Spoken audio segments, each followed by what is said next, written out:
Okay, I need y'all to pray for me.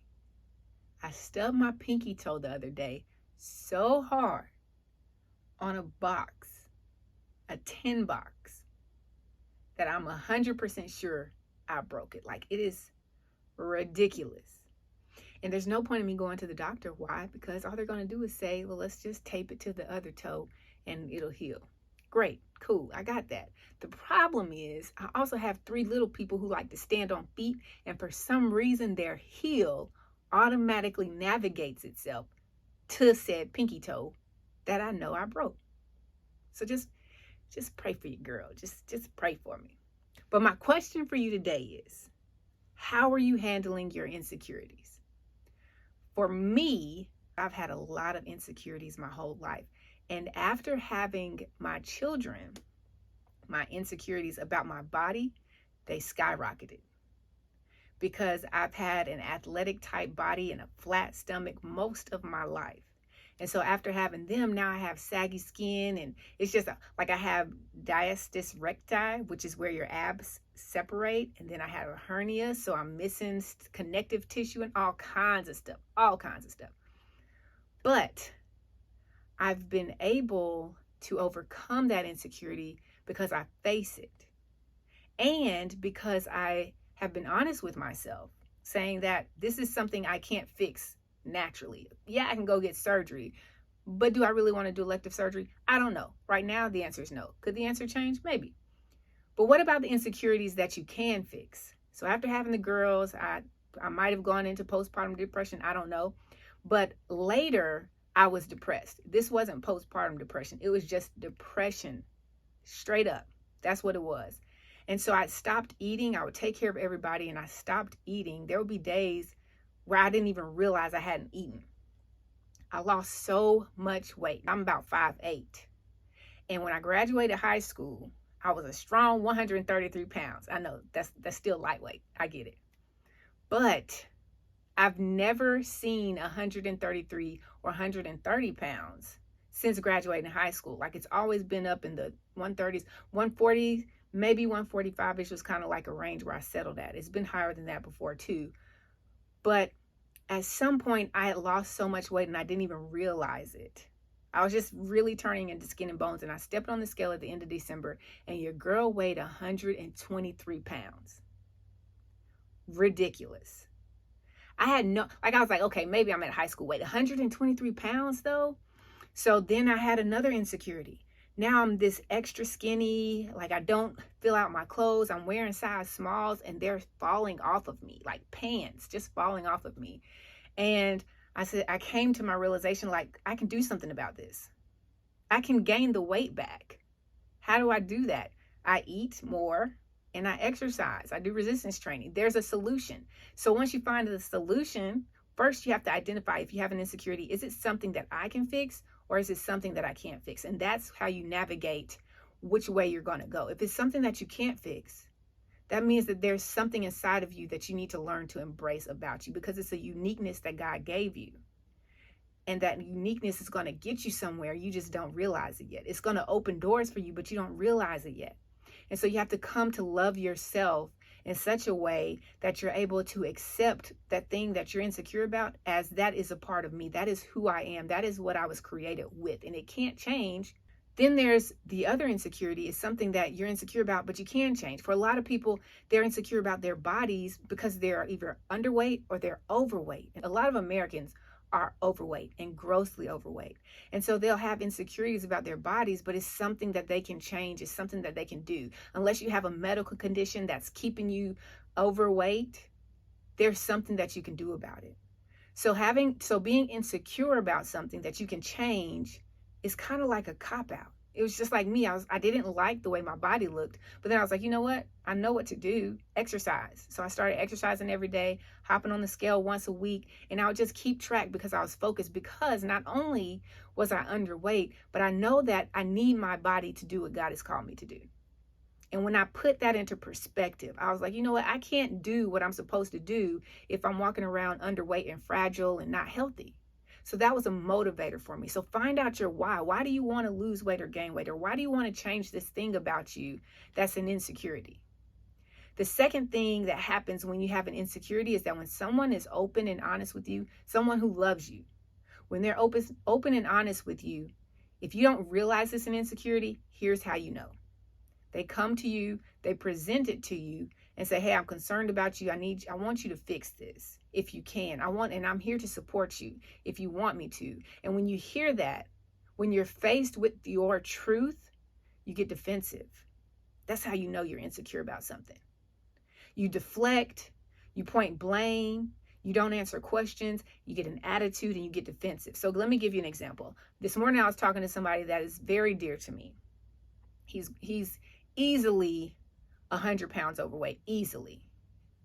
May have a thyroid issue, but high cholesterol, high blood pressure, all of these things can be adjusted just by changing what he eats and being consistent with his exercise. But here's the thing, he's a very prideful person.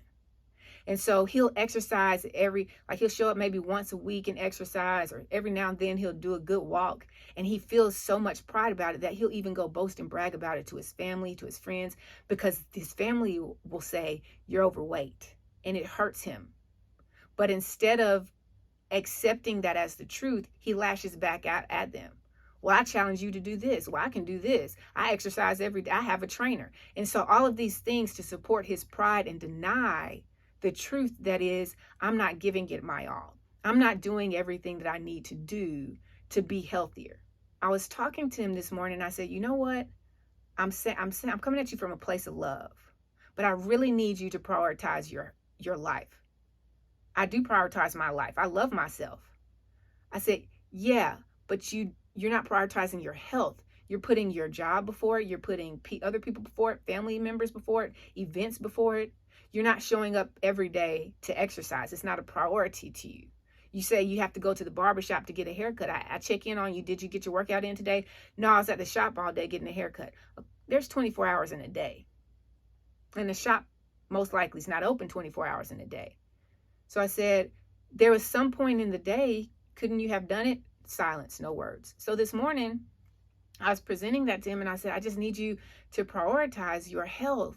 And he's in his 50s, a young 50s. I'm like, I want you to be around longer. That's why I'm saying this. But the wall started going up. The energy on his end started changing. I said, do you understand what I'm saying? And he responds in a smart aleck way. He's like, no. I said, you don't understand? Well, you're talking to me like I'm dumb. I said, no, I'm talking to you like you're an adult. And I'm letting you know that I'm concerned about your health. And I need you to be so concerned about your health that you prioritize it. Because you've already expressed through your actions that you're not satisfied with what you're doing, because you have a doctor's appointment that's supposed to go check your blood pressure levels, it's supposed to take your cholesterol levels and your weight, and you keep postponing it. You keep pushing it off because you don't want the results. So that tells me that you realize you're not doing what you're supposed to be doing. And then he says, but you're sitting over here telling me that I love myself. You're telling me I don't love me. Anytime someone starts putting words in your mouth, they're in your mouth when you're talking to them, they're expressing their own feelings and they're trying to project them onto you. So if that's you, if you find yourself telling someone that they said something to you that they didn't say, that's because what's happening is the truth about how you see yourself is coming out. And so you don't really love yourself if you're allowing yourself to get further in an unhealthy state. You don't really love yourself if you can't face the truth of the fact that you're not showing up for yourself to do these things. And so that was sitting really heavy on my spirit. And I just wanted to share that with you guys, that anytime you have an insecurity about something that you can change and you don't realize it's an insecurity, like you have so many layers covering it up and you're trying to hide it from yourself because it hurts so bad, you start lashing out at the people. And so when someone comes at you with truth and they're coming from a place of love, it still hurts.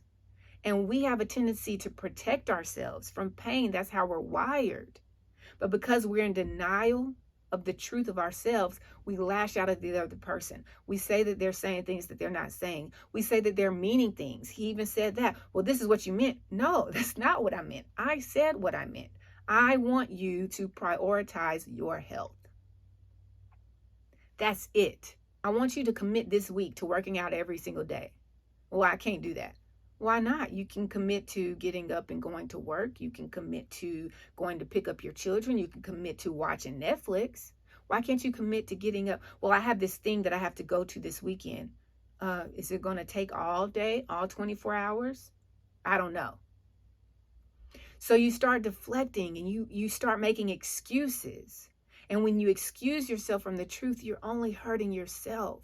This is what I submit to you today. Take some time today and just reflect on, what is it that I'm insecure about? Then identify if it's something that you can change with your actions or if it's something that you can't change.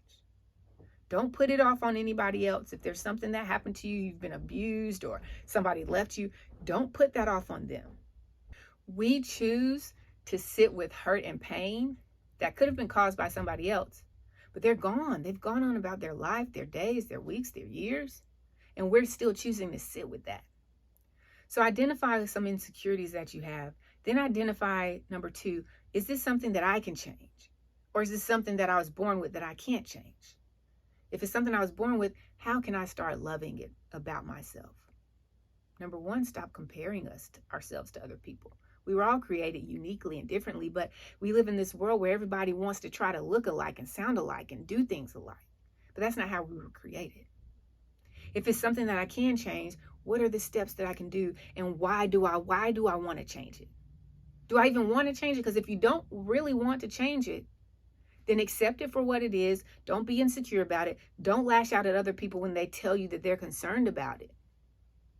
Especially if they're coming from a place of love. Even if they're coming from a place of hate, don't lash out at them about it, because you've chosen not to do anything. So decide if there's something I can do. What can I do? And then start committing to yourself, making it a priority to take care of yourself in a way that only you can do that. I love you so much. And we all go through things in life. Like, you're not alone. Whatever it is that you're going through right now, everybody's going through something. To some people it's massive, to some people it's small. It doesn't matter. How it feels to you is how it feels to you. But you have a responsibility. You have the authority and the power to allow that thing to either be the definition of who you are, or for you to find a way to overcome it, move around it, and move on with your life. So I submit that to you today. What are you insecure about? What are your insecurities? And how are you handling them?